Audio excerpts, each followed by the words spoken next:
Let's all go to the lobby, lobby, lobby. Let's all go to the. Let's all go to the. Let's all go to the lobby. Let's all go to the. Let's all go to the. Let's all go to the lobby. What is up, real boys and girls? This is Admiral Beasis Rodriguez, joined with me as always, Marco Dupa. What's up? Okay. I'll blank that out. Yeah, you can't do that. Can't do Not that. yet. Not this soon. If you don't know, this is the One Reel In podcast. Also, a special One Reel In podcast, being that it is Not So Sober October. If you've been following along, thank you very much. Also, even extra special, because this is our Classics edition, in which we review a horror classic as opposed to more modern horror that we've been kind of going back and forth with. So, what we will be reviewing today is a little ditty called A Nightmare on Elm Street. We had to do it. Hope you heard of it. Yeah. Yeah. An all-time classic of the slasher genre in the 80s, but we will get to that a little bit later. First, Marco, tell us what we are going to be imbibing. Okay. Get ready for this. This is the Void Shaker from Funky Buddha Brewing. It's their barrel-aged stout, aged in a bourbon barrel. Bourbon barrel. It says what kind of bourbon, It does. Aged in barrels from High West Distillery, Park City, Utah. Our limited whiskey barrel-aged imperial stouts are mysteriously dark, perfectly balanced, and totally funky. Funky Buddha. You're so funky. Under the cap says, live to funk. Funk to live. Okay. I think they're going a little far with the funky part. Well, you should say these were released in... 2021. There you go. So here we are with a true blue vintage bottle. Correct. We thought it was only right to do this for our classics episode. This being a bit of a classic, if you will. So we're going to see how this baby aged, even beyond its barrel aging. And I'll tell you, not getting much head. So no head? So no head. Maybe a result of it being so high BV, but I don't know. Yeah. Or that it's kind of maybe flattened out. Sure, yeah. There was a date on the bottle. Oh. Now we can see it because we poured it out. It was the beer was too dark. We couldn't see the beer date. Best by April 2024. So we're close. I mean, we're a little far a little beyond out from, but I mean, that's the Best By date. Yeah.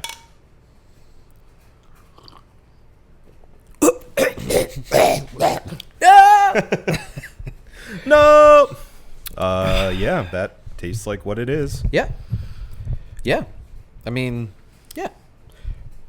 Well said, Marco. Moving on. Well, I didn't want to keep going if we were going to talk about it at the end, but I guess we don't really review them on. Not really. So we always say we will, but we never get to it. It's not. It's not important for this show. Yeah. You know, we'll get back to the beer reviews after this. Yeah. But this is our final hurrah for the spooky season and the Not So Sober October 10 plus ABV beers. And this one, at least when it was released, was a 10% or 11%. Excuse 11%, me. Yeah. So Who knows? We're hovering around there. Who knows what those sugars did? Yeah. I don't want to poo-poo the beer so early on. But it's like, it's nothing special, is what I was going to say. That's why I was like, should I even say that? But whatever. I like Funky Buddha, but this one, it tastes good. But the aging on it, I guess, maybe there's a deeper flavor when we first did it. I don't even remember if we actually did it on the show, if we just got these bottles and held on to them. I got to be honest, I don't remember either. But yeah, maybe we'll try it fresh. Yeah, and see what it's like. Yeah, this just kind of tastes like what it says it is. But just kind of flat. It is a little flat. I will say that. Maybe that's what the Best By date was for. Yeah. So I mean, there's a little effervescence on it, but it's mostly just kind of. It's like a flat, muted. I mean, it looks like a flat cola if you can see there. Yeah. But yeah. You know what's not flat? A Nightmare on Elm Street. It is Nice. a classic 80s slasher flick from horror auteur R.I.P. Wes Craven, written and directed by. Famously inspired by a real-life event in which he apparently looked out his window and saw a creepy guy in the street that saw him. Yeah. He was wearing like a big hat and looked disheveled. I never knew that. Yeah. And it kind of haunted him. So he was like, what if there was a spooky guy that haunted kids, essentially? In a hat. So anyway, this is the original, let's see, from 1984. And yeah, let's get into it. Let's do it. The plot. I'm going to do my best. Here we go. So, we're introduced to these kids in I forget what state they're in, but they're in like the Midwest, right? Yeah. Even though it looks like California because they shot it in California. Yeah. It's very clearly California. Very clearly California. But we're introduced to one of the girls in this friend group who has a nightmare about a guy with these claws. Turns out all the kids in this friend group are having the same nightmare. Yeah. But what's freaky about it is they keep waking up with like physical effects happening to them from their dreams. So, for instance, the first girl we're introduced to in this friend group wakes up with a scratch on her blouse, her nightgown. Our lead hero in this movie, spoiler alert, Nancy, wakes up because she falls asleep in school and wakes up with a burn mark on her arm from the boiler room that is infamously where Freddy likes taking people. Yeah. Anyway, they don't think too much of it at the time. They end up having a little house party, trying to hook up, as these youngsters do in these 80s slasher films. And so when that happens, one of the girls and one of the guys end up hooking up in the bed. But then the girl falls asleep. And Freddy comes after her. And we see, from the boyfriend's point of view, her actually being physically, like, picked up and scratched and being murdered in front of his eyes. This happens. He runs away, obviously confused. I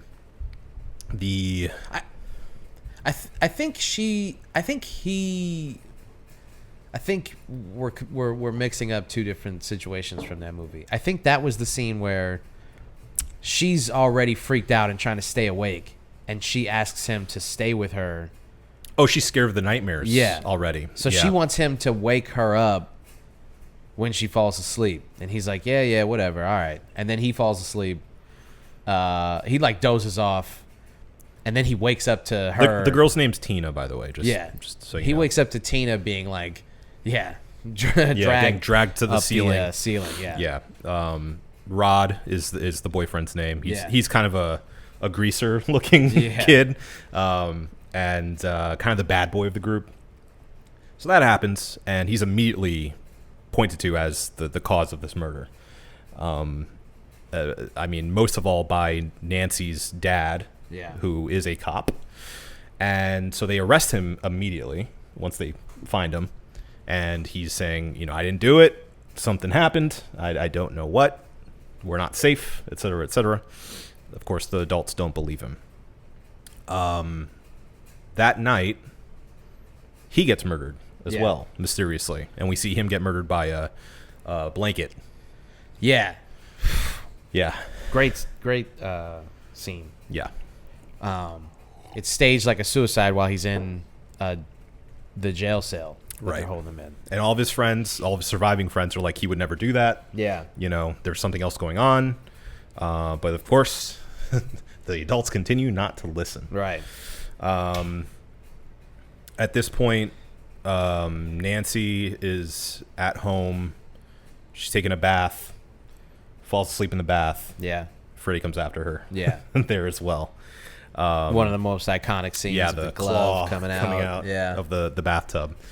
So yeah, there's that. After this happens, she talks to Glenn, the other guy in the friend group. Yeah. And they come together to be like, we have to stay awake. Yeah. You make sure that I stay awake. I'll make sure you stay awake. Okay. They live across the street from each other, I think. Yeah. So they're on each other's phones, and Nancy's like hiding coffee makers in her room and stuff. Yeah. And taking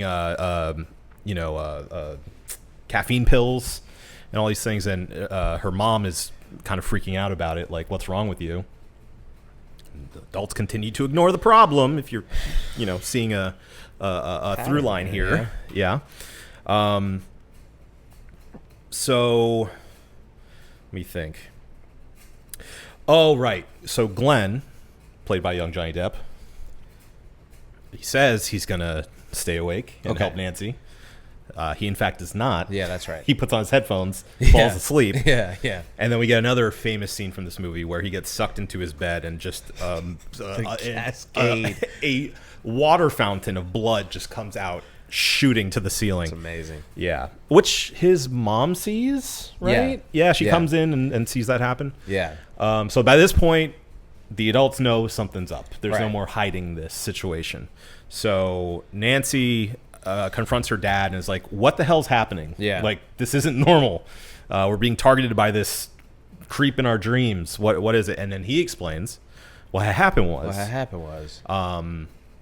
decades ago, there was this essentially child predator, a child murderer, they call him, that ended up getting off from going in jail. He got off somehow in the court case.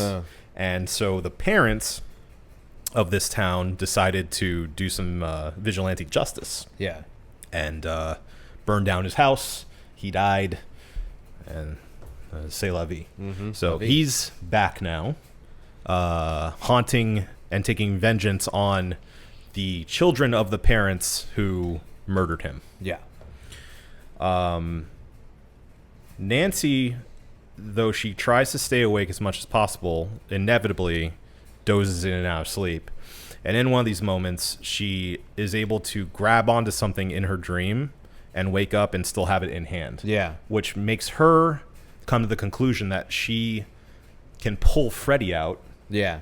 of his dream world, because that's where he has all of his power, and bring him to the waking world, and they can kill him that way.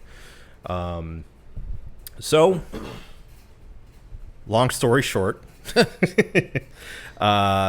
she... How does she do it? I forget how she... I know she pulls... She lures him in, like, acts like she's afraid of him, and then grabs onto him. Yeah. And I don't remember how she wakes herself up, but... I think, no, there's somebody waiting for her to wake her up when she starts, like, struggling. And they do pull him out of the dream. Yes. And lock him in, like, the basement or something. Yeah. Okay, I'll read from the official Wikipedia just so we get the facts right.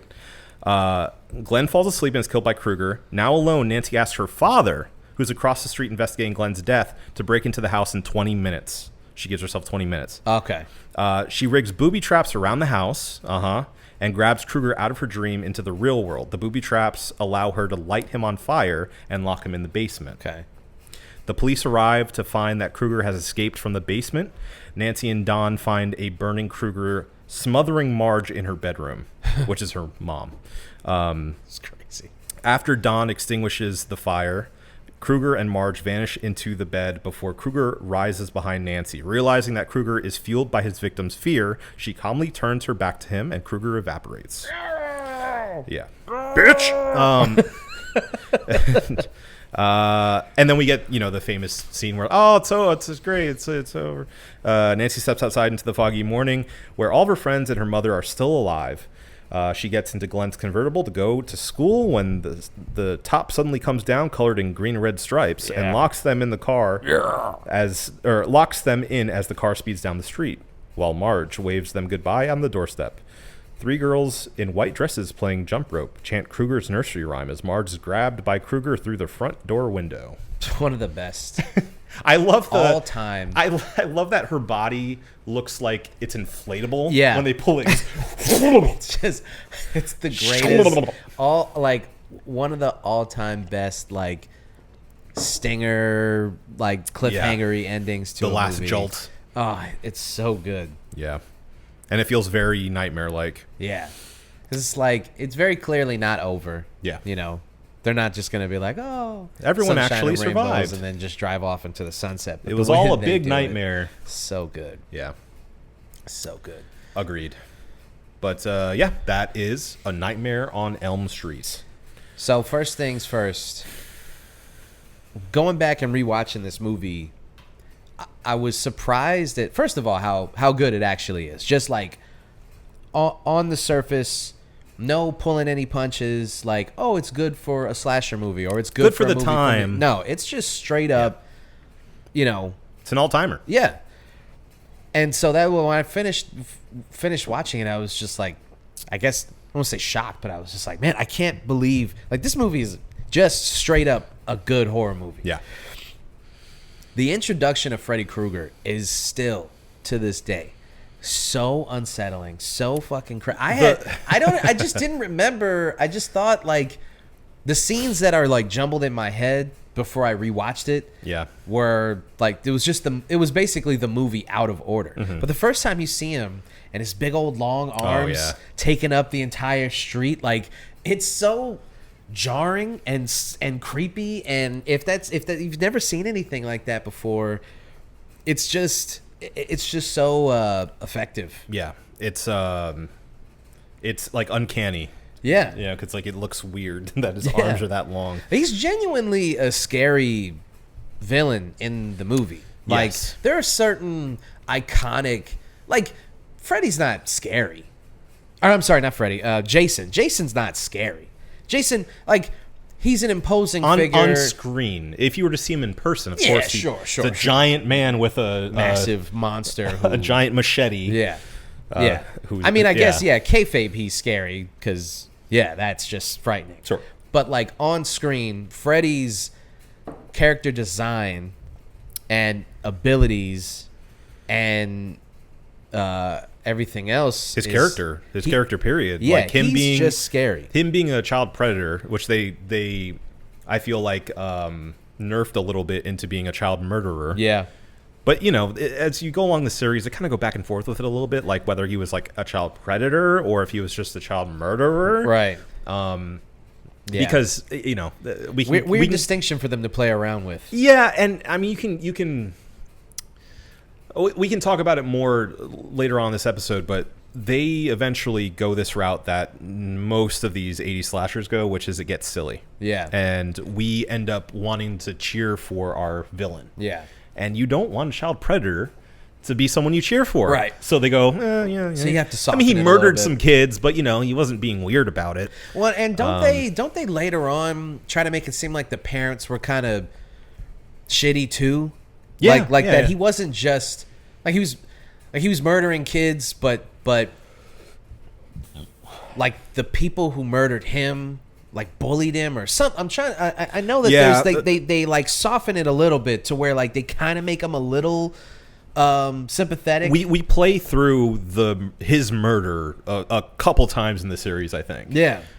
So we get to see a more sympathetic side of Freddy as he's alive, but Well, and that just kind of like there's no like this is not one of those times where the villain needs to be sympathetic. You don't need to like he is straight up frightening because of what he's done, what he's capable of, and what he's currently doing. We don't need to like feel for him to. Yeah. He's not a character. There's nothing about the character other. He doesn't even really talk. That's the other thing that was also surprising because so many of his lines are so iconic that you think throughout the movie he's just like having this long narrative diatribe or something, or Yeah. like he's doing monologues and stuff, and he's not. No. Doesn't really talk that much. So and that's a less is more thing. That makes him scarier. The more he talks, the less scary he is. Yeah. You know, like And- it becomes part of his character over time, but like I prefer this like, you know, this really minimalist, scary, but still with like a defined persona that Jason doesn't have, for instance. yeah. That makes him kind of unique in this, you know, category. And, you know, Michael Myers doesn't have that either because they're all silent killers. Right. it's interesting that he has a personality, and why wouldn't he? He was just a guy. He happened to be a murderer as well, but he was a guy. Yeah. So I find that uniquely interesting about his character, and something that makes these movies, and especially this one in particular, because I think they did it well with this, like you were saying, by not overdoing it. Yeah. I think that makes this special. They really, throughout the series, I mean, like you said, it gets silly, and then they kind of redirect a little bit, especially in Dream Warriors. Dream Warriors is awesome. Yeah, it's a great. It really is a good movie. But it's still silly, it's not. Of course, it's horrific still. I think that probably matches the tones that they end up with, balances those tones the best, in my opinion, of all the entire series. But I still kind of prefer the OG and New Nightmare, where he is just he is this Jaws shark coming after these kids. He's an unstoppable force, right? And he has an attitude and he has personality, but it's not supposed to be funny, necessarily. Yeah, right.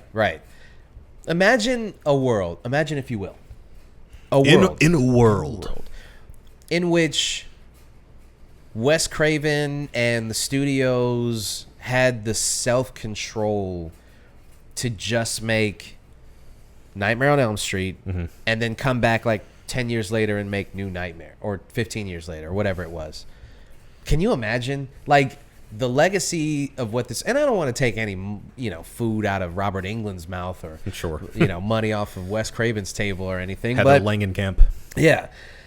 But, this is one of those movies that really, truly, Friday the 13th, it didn't even really get good until the fourth one. If we're being, I went back and rewatched all of them. Yeah. Because, I'm a psychopath. And the first one has obviously the shock twist ending, but outside of that, it's not that good. And it's not what people think of when they think of Friday the 13th. Right. When you think Friday the 13th, what you're actually thinking of is really from part 3 on. Exactly. Yeah. A lot of people don't know that. Yeah. They haven't watched it. They don't. Yeah. So then when you go back and it's actually kind of a slog because I was actually rewatching them with Andy, and I'm showing them. We watched the first, and they like the series. It's fun. It's fun. Yeah. It's still fun. Even the bad ones are still kind of fun. Yeah. But you have to the idea is really the iconic nature of that series doesn't happen until 4 years into the series. Yeah. And so from minute one, you're okay, this first movie is what it is. And then the second movie, you finally actually do get Jason, which doesn't even make any sense. The whole series doesn't make any sense. No. And in the second one, he's just a bumpkin with a bag on his head. So even that's really not that scary. Yeah. I mean, he's just or I shouldn't say not scary, but not iconic. If they just did the first two movies, we wouldn't talk about Friday the 13th. Yeah. Then you get to the third one, you finally get the hockey mask, you get the jumper or whatever, and you get the iconic look. And also, obviously, another thing that's not really talked about is the fact that you have what's the little weirdo's name? You know what I'm talking about? Goonies. Or not Goonies. He's in Goonies. Yeah. You're talking about the Corys. Yeah, Corey Feldman. Corey Feldman's in it, and he's great in it. This is one of those... Oh, yeah. Corey, say what you will about the man now. Somewhat of a musician. Some would say. Yes, he does his best. But as a kid, he was awesome. Yeah, he's great. He was so good. Yeah, he's great. Great child Great actor. kid actor. Really, really absolutely good. Goonies, Lost Boys. I mean, he yeah. was on fire. Yeah. And he's great in Stand By Me. Stand By Me. I mean, come on. So that series gets going in the third movie. Halloween and Nightmare on Elm Street. It's that first one, man. It's that first one that's got the juice, and then it just really kind of goes down here. And then you can argue, different movies in the series are well, this is where it really kind of picks up, and this is this, that, and the other thing. But I don't like to hamstring a series with saying the first film in the series is its best, But this is just one of those situations where like they hit a home run, all-time classic, and they could have just left it alone because it's just it stands on its own. It's perfect, Yeah. you know, as a horror movie. I mean, and that is sometimes all it takes to have a franchise on your hands. You know, even if there's diminishing returns, like as long as there's a solid enough concept that they can run with, even with lesser talent. No offense for everyone who made the next few movies. Dude, the second one is it's bad. It's terrible. It's bad. I mean, it's been sort of rediscovered as like this campy pseudo midnight movie classic. Yeah. Which and I like can appreciate. The like sexual awakening undertones of it. Yeah. Is an interesting like read of the movie. Yes. But take all that stuff out, and it just sucks. Well, as I would say, on face value, even with those qualities about it that you can now recontextualize it and enjoy it for what it is a disappointment as the sequel to A Nightmare on Elm Street. Yes. There's no way. Yes. There's no ifs, ands, or buts about that. I'm sorry. Now, if it were to have gone from the original to Dream Warriors, I could say, okay, yeah, that makes sense. That's cool. It's expanding the world. We find out more powers about, your dream state. That would have made more sense too. That's the other thing. Like the movies that are in between the good ones, you're like, but these don't even make any sense. Like the second one, they make this leap, and you're like, well, okay, he's back now, and he's just terrorizing other kids, or just a different group of the murdering parents. Like I guess there were so many of them in this town. I think that's how they explain it though, is like, like this is like a grandson of someone. And it's just silly. Yeah. But then in the third one, Dream Warriors, first of all, you bring Heather Langenkamp back, right? And now she's and what they do with her character is so smart. Like, she's a child psychiatrist, I think. Yeah. And she's taking medicine to stop her dreams. Mm-hmm. And she's working as a psych ward to help kids who have, trouble with their mental health. Yeah. And it makes sense. It makes perfect sense. So then you bring her back in, and you're like, it's not this leap of, we had to. So I guess what I'm saying is, if Dream Warriors was the second movie, you wouldn't have this thought of they had to bring her back to get this thing back on track. Yeah. Because that second one was dog shit. Right. So anyway, let's get back to the first movie. The kills. The kills. All timers. The Johnny Depp one, probably the one that stands out the most, or probably gets talked about the most. Yeah. And that, and the one with the girl that gets taken up the wall, and buddy, let me tell you something. She's rolling around and stuff, screaming. I remember that scene, and even when I rewatched it, I was like, "Ho! It's so unsettling because it's played for laughs, and other, like Scary Movie 2, for instance, like doing stuff like that is played for laughs now. Yeah. But seeing it in a movie where it's played seriously and the way that they do it is really fucking scary. Yeah. And really, really disturbing. Mm-hmm. So that one's really fucking good. Yeah. The Johnny Depp one is just as good as you can imagine. If you've been unlucky to have not actually watched these movies, we can't describe it in a way that'll do it justice. No, you have to see it. Yeah. You just have to. It's the ingenuity of having the imagination to even come up with that, and then pull it off on screen, is really, really awesome. Yeah, agreed. I think also not only just the kills, but the nightmare scenarios are really good, really handled really well. Yeah, and really thoughtfully and creatively.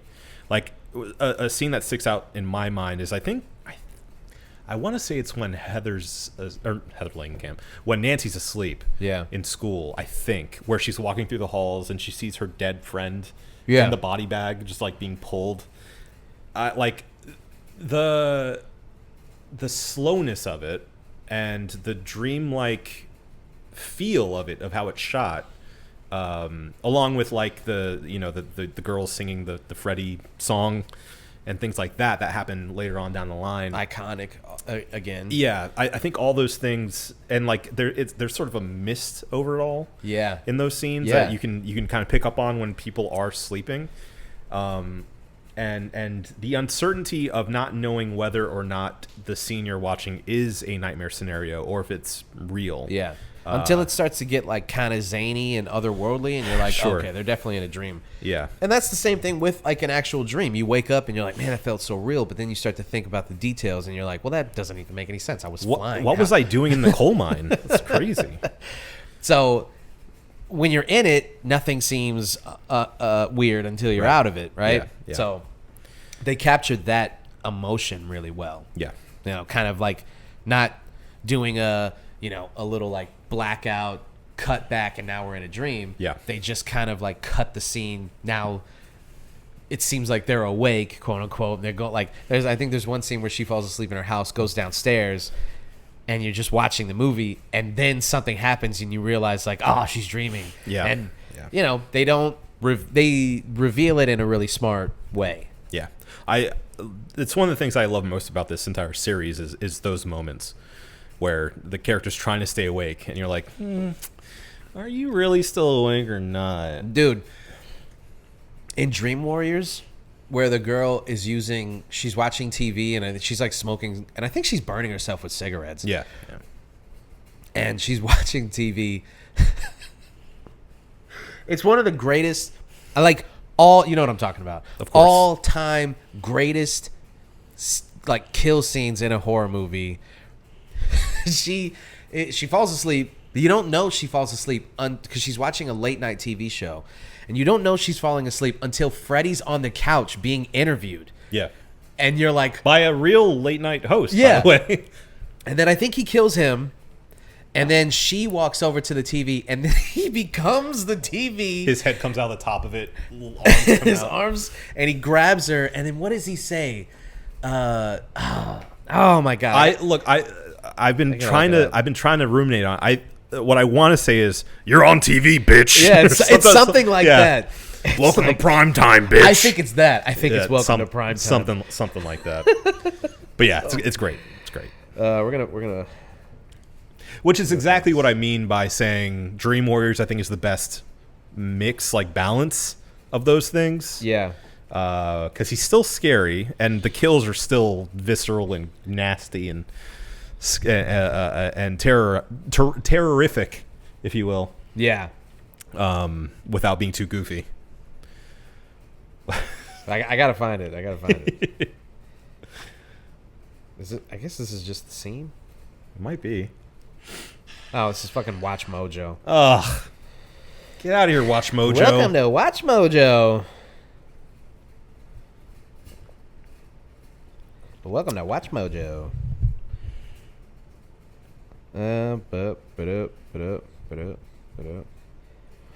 Why can't it? Why? Maybe I'll just go to YouTube. And I'm gonna try to search as well. oh, here it is. I found it. Okay, yeah. So she's trying to stay awake.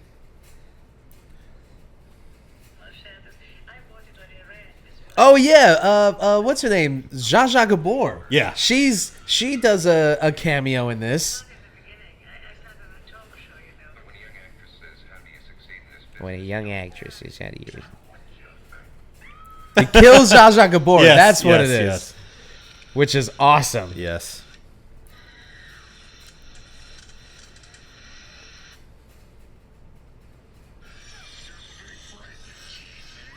Your big break in TV. He says both. So hold on. Welcome to prime I'm time, I'm giving bitch. this to the people. Hold on. Comes out of the TV.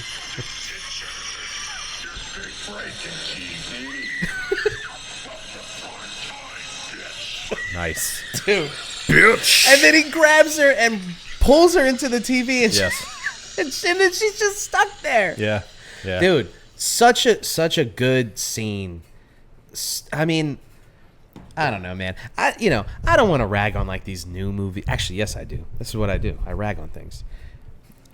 Like we were talking about Terrifier. Quick break. 1 sec. Yeah. It We're turns going out to commercial break. according to Screen Rant, Welcome to Primetime Bitch was an ad lib. Wasn't even the script. That's great. That's Yeah, great. Yeah. We have to take a moment to talk about Robert Englund in a second. Oh yeah. So we were talking about Terrifier, I think last week or the week before. Yeah. I mean, it's been in the news and in the zeitgeist with the fact that there's Terrifier 3 that just came out and it's doing really well, apparently. Yeah. Because Art the Clown has done well as far as like ingratiating himself into the culture, I guess. Yeah. Now, I do kind of want to amend something. I shitted on the movies, and I stand by that. I've seen 1 and parts of 2, and I didn't like them. Yeah. Because I just thought that they were. I just think they're really dumb, and not like. I guess the comparison that I'm going for right here is like that kill in Nightmare is so creative and so thought out. Which one? Which the TV one. Okay. Thank you. The TV one from Dream Warriors. Because she wants to be on TV, right? Yeah. So that's part of her character. So they use that thing, kill her with the TV, the ad lib of one of the best lines ever. All of that stuff going into like that's just iconic stuff right there. Terrifier, it's just one of those. It's shock value. Yeah. But the amendment that I want to make is I do agree that Art the Clown's design is really good, and I do like that. Like he's mostly, I think he's just silent throughout the whole movie. I don't think he talks at all. He never talks. And I do like that. I do think he's a good character. Would I go so far as to say he's like a new, iconic? I wouldn't. I don't know. It's not been long enough. The first one came out in like 2020. Yeah. I think there was that All Hallows Eve anthology movie. Yeah. He was featured in that first, and then came the first Terrifier. Yeah. And I can't, it's just not been long enough for me to say that he's like an icon of horror. I could see it, though, and I think, though I'm not the biggest fan of the Terrifier movies themselves, I'm a big fan of Art the Clown. I think he's great. I love what he does. Yeah. I love that thing he does. I love that thing he does. Because there's a playfulness to it. There's a comedy to it. There's a slapstick nature to it. It is really like an old school, dumb, like slasher movie. In the vein of like the Nightmare sequels or the Friday sequels. Yeah. Or any of those like dumb 80s like sleepaway camp. Sure. Like schlock. Schlock. Yeah. So it does harken back to those. And if you're a fan of just like a simpler time, making like just making like weird creative kills and a slop gore fest, then sure, you're gonna like those movies. But I don't know. Excuse me. I think I get like halfway through those movies and I'm just like, I guess I can't turn. I understand that they put dumb people in these movies, or they write these people dumb, and that's the whole point. Is like, sure, she could have just run that way, but instead she ran that way.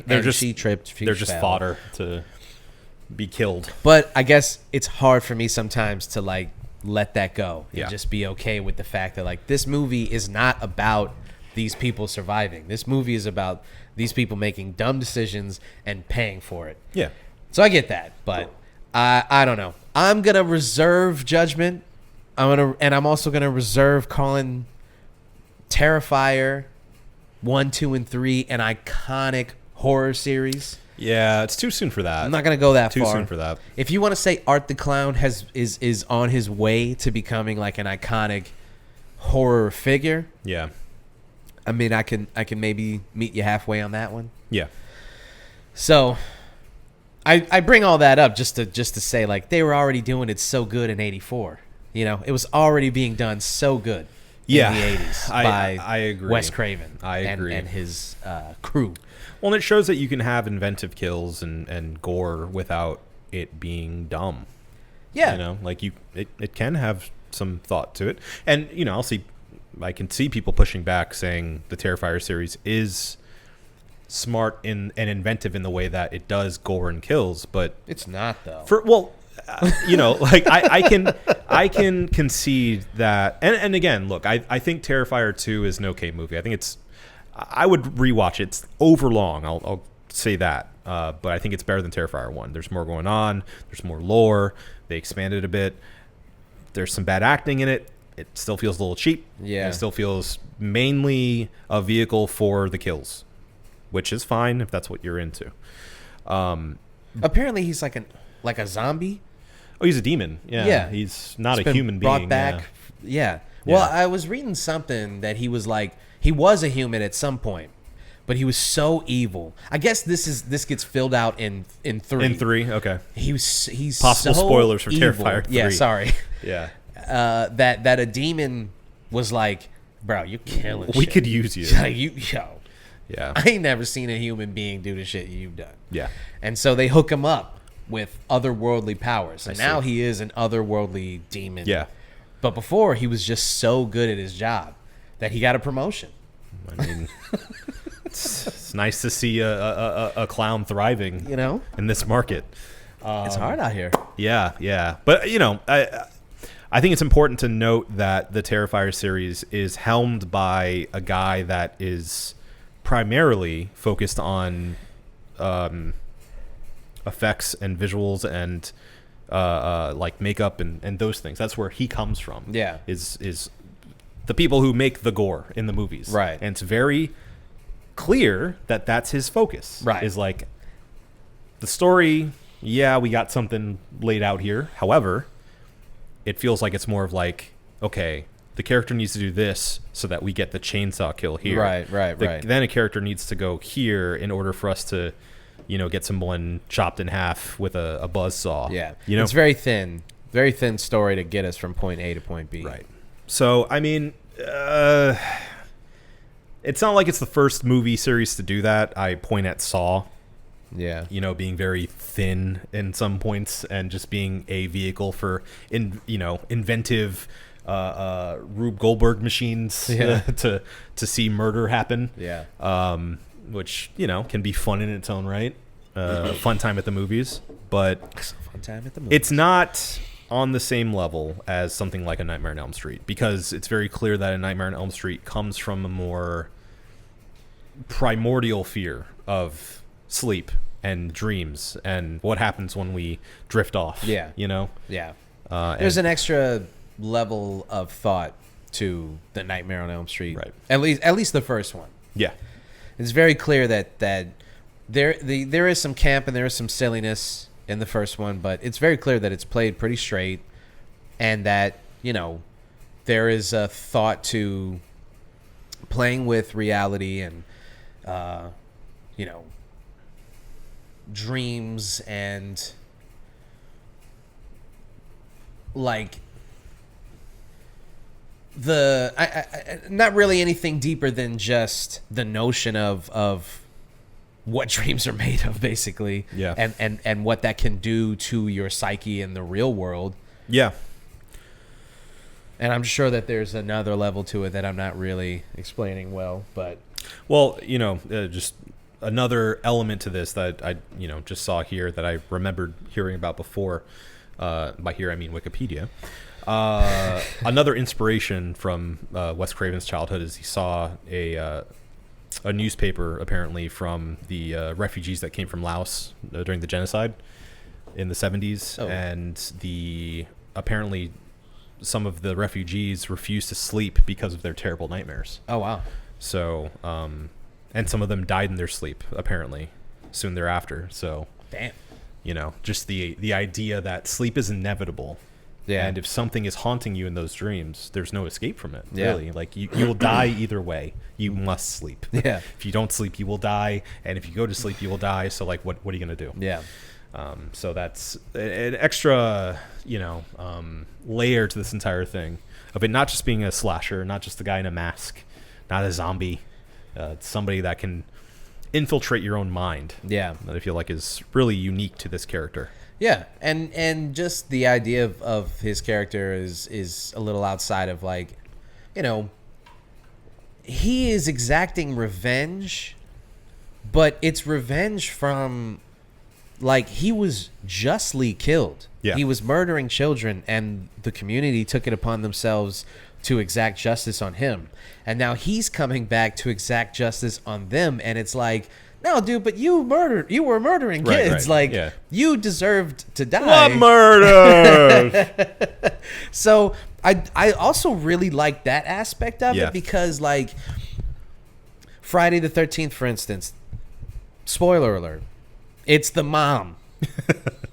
In the first one. So, but she's almost justified, Oh, right? she is. Yeah. She blames. I mean, she's a murderer, Adam. She's not justified in like murdering a bunch of teenagers. I'm saying she has a justification. Is what I'm trying to say. Right. It's clear that she has a justification for her murders.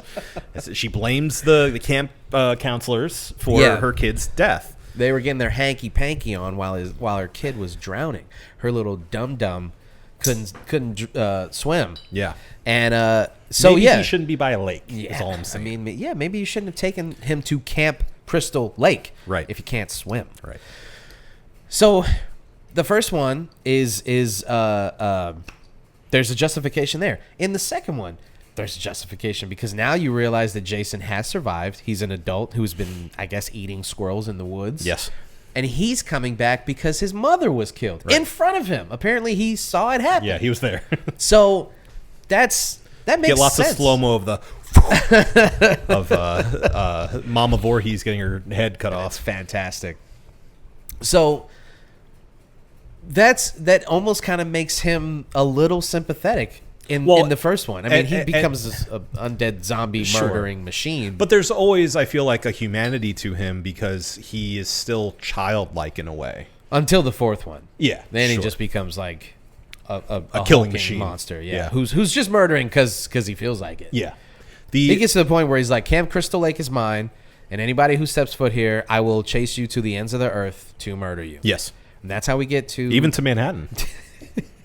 He was killing people on a boat. On a Because he boat? was like, y'all tried it. Right. And now I'm going to murder everybody Yes. on this boat before I make my way back to Camp Crystal Lake. Yes. From New York. And apparently Camp Crystal Lake leads to the ocean. Yes. Yeah. As we found out. That lake spills out into the ocean. Into the Atlantic. Yeah. So somehow. he's actually lucky he even made it back when we thought he drowned. Because his body could have got washed away into the Atlantic. Yes.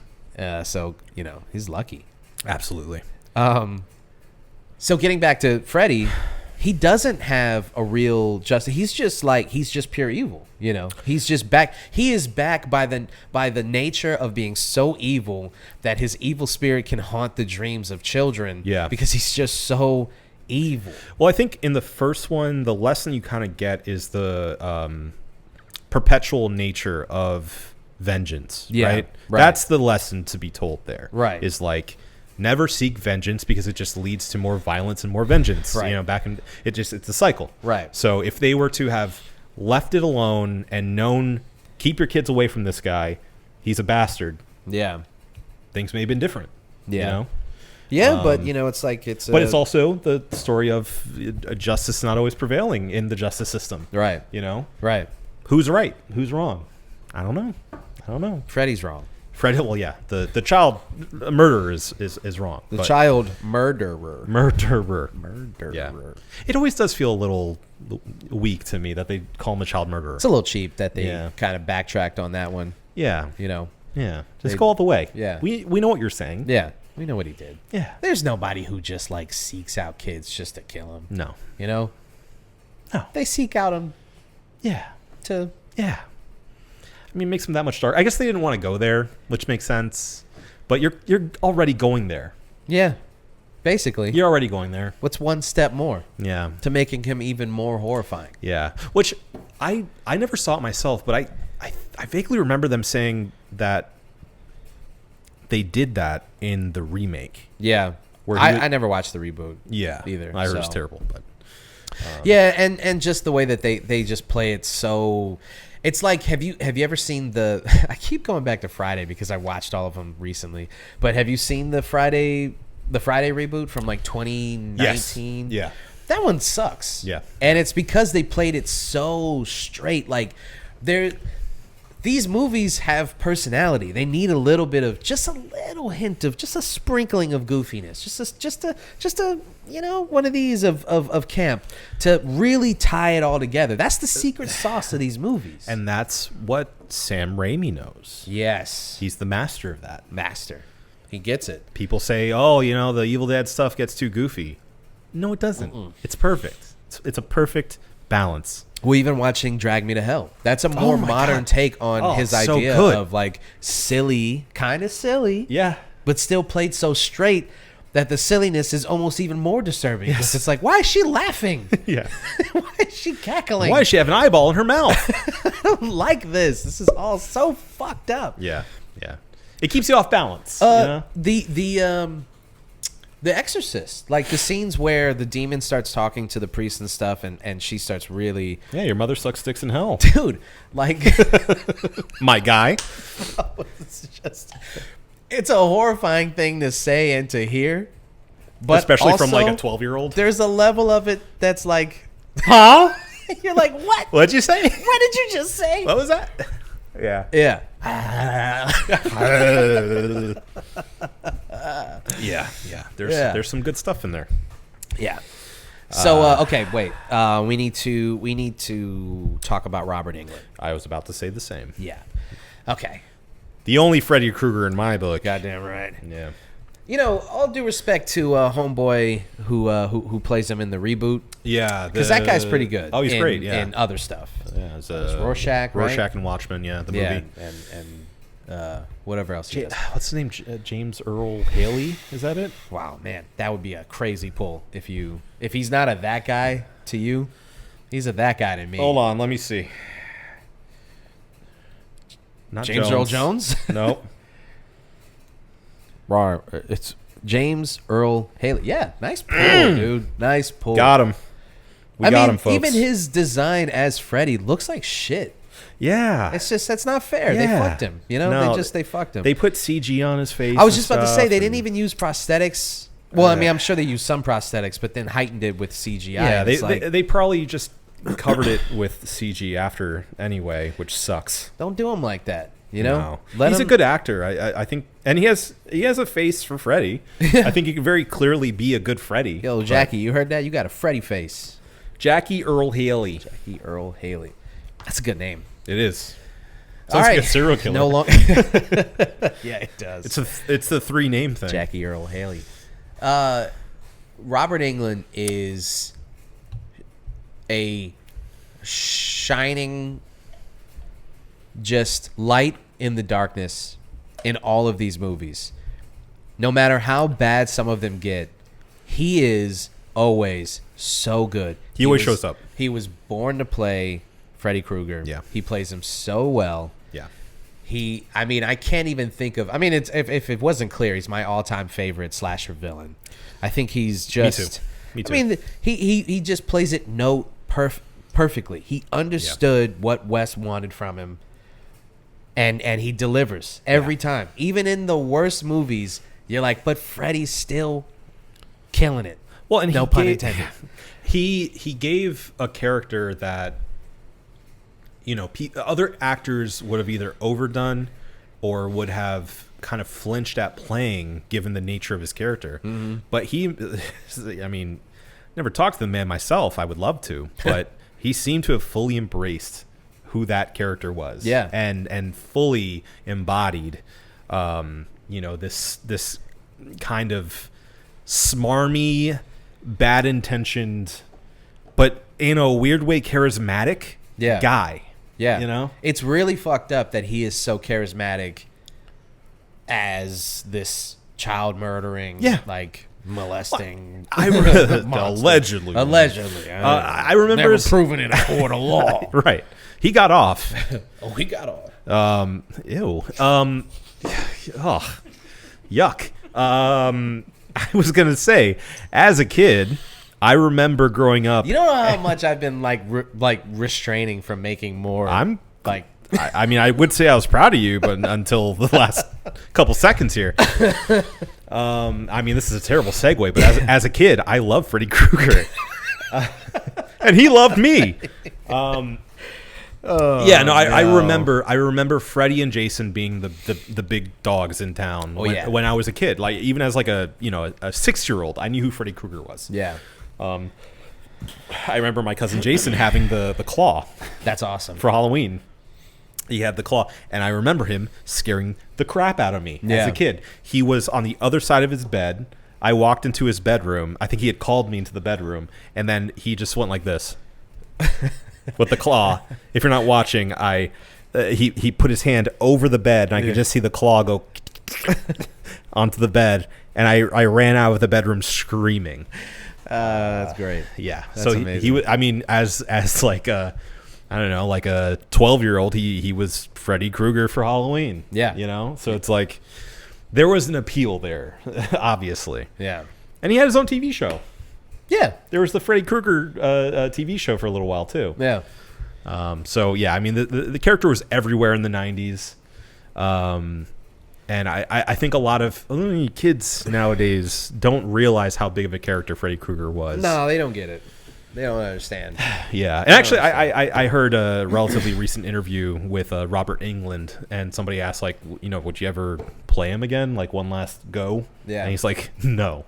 No, he wouldn't. He said, I am far too fat and old to play Freddy Krueger anymore. It does seem like a lot of physicality from the character. I mean, he plays a lot of it. I mean, Robert Englund like does a lot of in that character. Yeah. As that character. I mean, we talked about it before. That he doesn't talk as much as you think he does, given how charismatic and how iconic he is. Yeah. But there's a lot of physicality to the character. For sure. Yeah, so I'm sure like he's like, no way, I'm not doing Yeah, I mean, essentially, I think he says something to the effect of like, I could maybe do one take. Yeah. And that'd be enough. That's all I got left in me. Well, yeah, and it doesn't really make sense that an undead demon would age. Sure. So. Sure. Yeah, let him chill. Yeah, we don't need, but that's the thing though. Like even that interview asking him, like, would you come back? Wes Craven's gone, God rest his soul. Yeah. Robert Englund he's old. He doesn't need to come back and keep rehashing this character. Like, just let it go. Yeah, man. yeah. Just let it go. And these, like, they just won't let shit die anymore. And that's the problem. Just let this shit be, like, it's okay for it to be what it was. Yeah. You know? Like, he came back and did Freddy versus Jason. And I think that was his last appearance, right? Yep, that was the last one. And that's it. Yeah, that's good enough. Good enough. Good run. He fulfilled the prophecy of Freddy versus Jason. Look, say what you will about the quality of that film. I happen to enjoy it. I do too. I saw it for the first time on a field trip bus. Oh, wow. And let me tell you, the best viewing experience I could ever hope for Freddy versus Jason. We had a ball. That's amazing. It was a great time. We snuck into the theater and watched that in theaters, and it was incredible. It was incredible.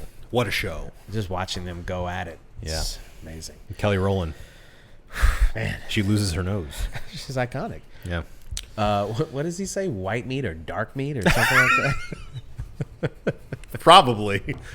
Or I think he says, I've never had dark meat before. I think that's what he says. Because I don't think he had killed. No. That's a lot of white people in those movies. Well, no, that's not true because he kills in Dream Warriors. Dream Warriors, Oh, no, he doesn't. He doesn't kill that guy. He survives? That kid survives. I don't know about the one. I don't know about the movie I think afterward. after that, he dies. I think so. So then there's like, I stopped at Dream Warriors. I didn't keep going with this rewatch. Yeah. So I couldn't do it anymore. That's fair. Yeah. I like New Nightmare as an idea. I'm not a huge fan of the movie. I think it kind of Scream does it better. Yeah, it's essentially like playing the first game in a series, and they do everything better in the sequel. Like, why would you ever go back to it? Right. Unless you're in a rewatch for specifically Nightmare on Elm Street. Yeah. So I may finish it off. You should. It's worth it. Yeah, just to go through. Yeah, you get to see I already watched the worst one. You get to see a weird Freddy baby eventually, and that's always fun. It's good times. I'm trying to think if there's anything else we need to cover on this. I'm tapped. Yeah. I think we've said about as much as we can about it. I mean, I'm trying to think of any negatives to the movie itself. I mean, the only thing I can point out is that it is a movie of its time. Yeah. You know, like it's solidly in the 80s. And again, it's not convincingly in the Midwest. It's very clearly in LA somewhere. But I mean, the acting is not great. Yeah. You know, but I'm okay with, like, I feel like it is additive to the movie itself. I think it helps set the tone for what this movie is, and I don't think I'd have it any other way. I love it the way it is. it really is a very interesting time capsule, man. I think more people, especially younger people, should watch older movies. They really have this like hesitancy to even engage with stuff that Sure. like they can't relate to anymore.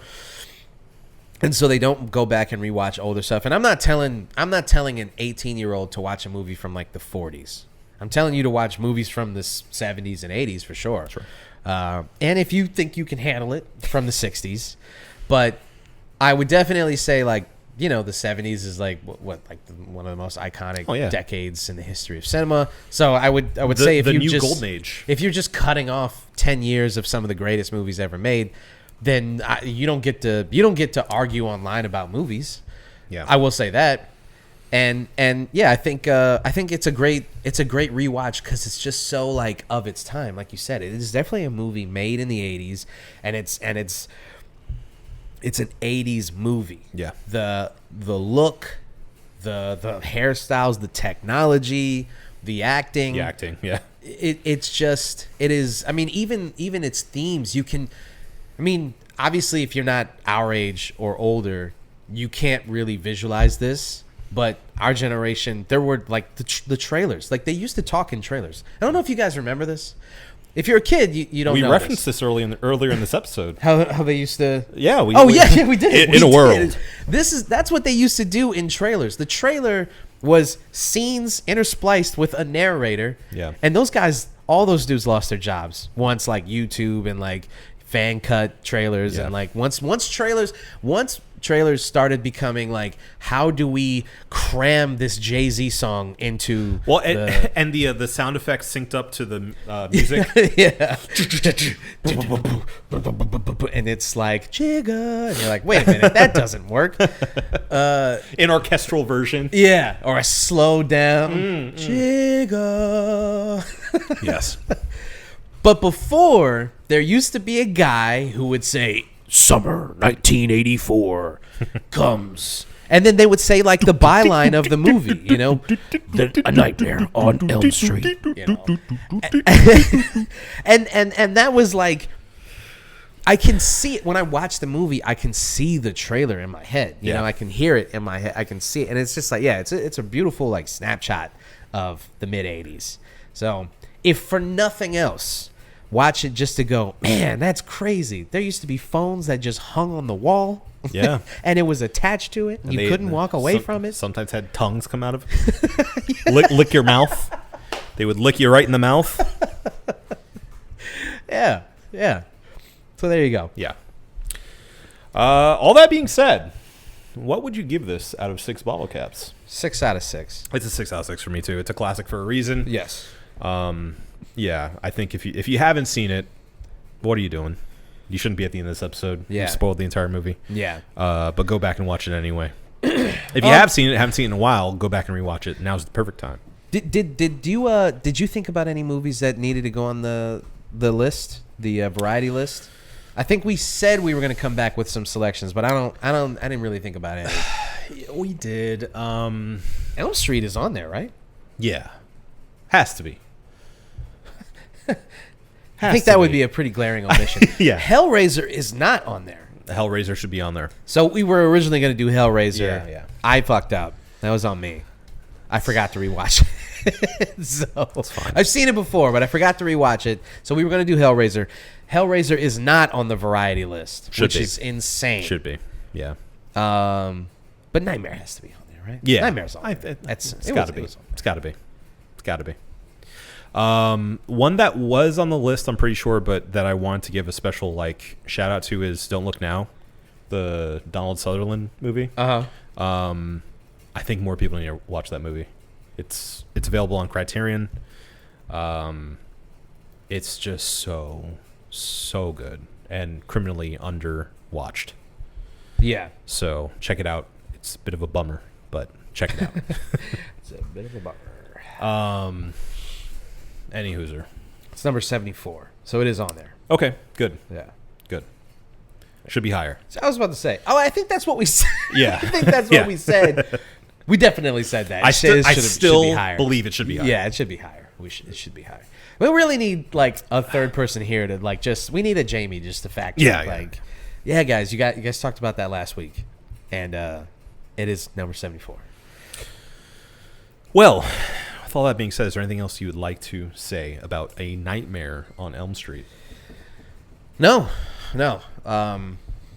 Just I implore you, if you haven't seen it or if you haven't seen it in a while, to go back and rewatch it because it really is worth it.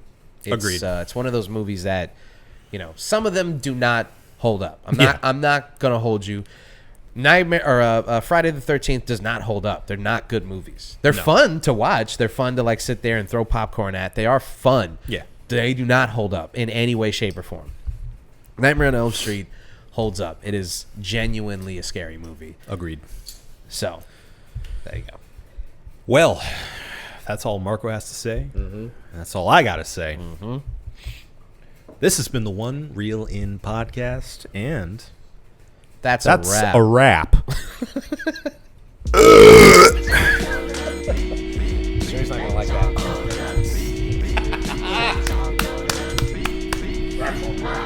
That's a wrap, bitch. Welcome to prime time, bitch. Let's all go to the Let's all go to the lobby to get ourselves a treat.